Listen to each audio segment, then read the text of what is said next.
अभी हम बात करेंगे कि अगर आपका भी अकाउंट किसी भी कारण से फ्रीज हो गया है तो आप कैसे उसे अनफ्रीज कराएंगे। तो हम बारी बारी से पूरी जानकारी आपको देंगे कि अकाउंट आखिर फ्रीज कैसे होता है और फ्रीज होने के बाद इसको हमको अनफ्रीज कराने का जो प्रक्रिया होता है क्या होता है। तो चलिए हम शुरू करते हैं। देखिए, अकाउंट फ्रीज दो ही तरह से होता है। एक तो आपका बैंक अकाउंट फ्रीज करता है और दूसरा साइबर सेल फ्रीज करता है। अगर आपके अकाउंट में कोई पैसा फ्रॉड तरीके से, संदिग्ध तरीके से आया है तो ऐसे कंडीशन में साइबर सेल आपका अकाउंट को फ्रीज करता है।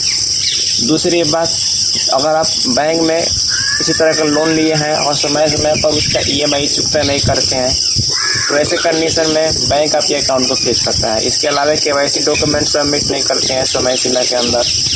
उसके अलावा बहुत सारे लोग क्या करते हैं कि अकाउंट तो खोल लेते हैं लेकिन बहुत दिनों तक, 6 महीना, साल भर, 2 साल तक कोई इसमें लेन देन नहीं करते हैं। इसके भी वजह से बैंक आपके अकाउंट को फ्रीज कर देता है। ठीक है, तो आपको तो ये क्लियर हो गया होगा कि साइबर सेल फ्रीज कब करता है और बैंक फ्रीज कब करता है। अगर बैंकिंग तकनीकी की वजह से या बैंकिंग कारण से आपका अकाउंट फ्रीज हुआ है तो ऐसे कंडीशन में आपका यह सोल्यूशन बैंक ही सोल्व कर देगा।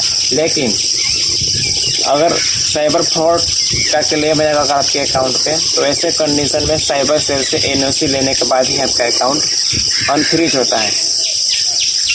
तो देखिए, हम बताते हैं कि आपको करना क्या है अगर आपके भी साथ ऐसा समस्या आता है, किसी भी कारण से आपका अकाउंट फ्रीज हो जाता है। ये आम बात हो चुका है अकाउंट फ्रीज को लेकर के। ठीक है, और इससे घबराने की बात भी नहीं है क्योंकि थोड़ा इसमें जाँच प्रक्रिया होता है और थोड़ा कुछ समय का इंतज़ार करना होता है।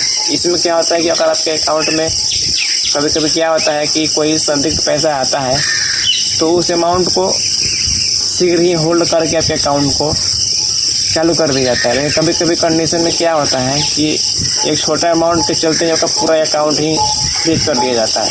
मतलब कि मान लीजिए आपके अकाउंट में 100 रुपये भी आ गया तो 100 रुपये के चलते आपके अकाउंट में जितना पैसा है सारा वैसा का वैसा ही पड़ा रहेगा।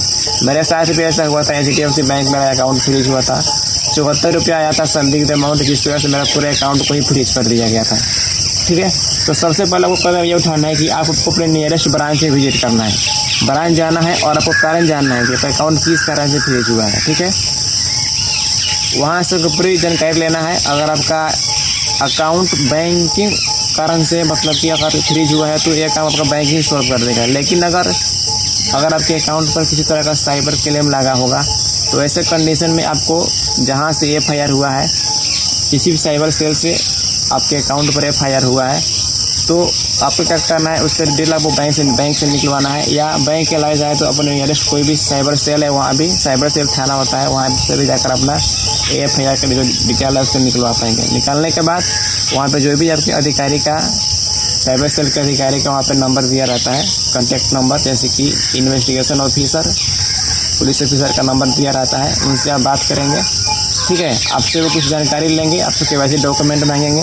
उसके बाद आपकी जांच पड़ताल करते हैं। अगर आप सही पाते हैं कि आपने फ्रॉड नहीं किया है किसी तरह का, तो क्या करता है साइबर सेल वाला आपके बैंक के पास NOC भेजता है और उस NOC के बेस पर बैंक आपका अकाउंट को अनफ्रीज कर देता है। इसमें समय सीमा की बात करें तो 30 दिन से लेकर 90 दिन तक लग सकता है और कभी कभी इससे ज़्यादा भी समय लग सकता है। ठीक है, ये डिपेंड करता है कि आपका अमाउंट कितना है। छोटा मोटा अमाउंट रहता है तो जल्दी ही इसको सॉल्व कर देता है और किसी तादाद में बड़ा अमाउंट रहता है तो थोड़ा समय लग जाता है। तो उम्मीद है कि आप सभी को मेरा वीडियो कहीं पसंद आया होगा। तो मिलते हैं नेक्स्ट वीडियो में। कृपया एक लाइक करते जाइएगा।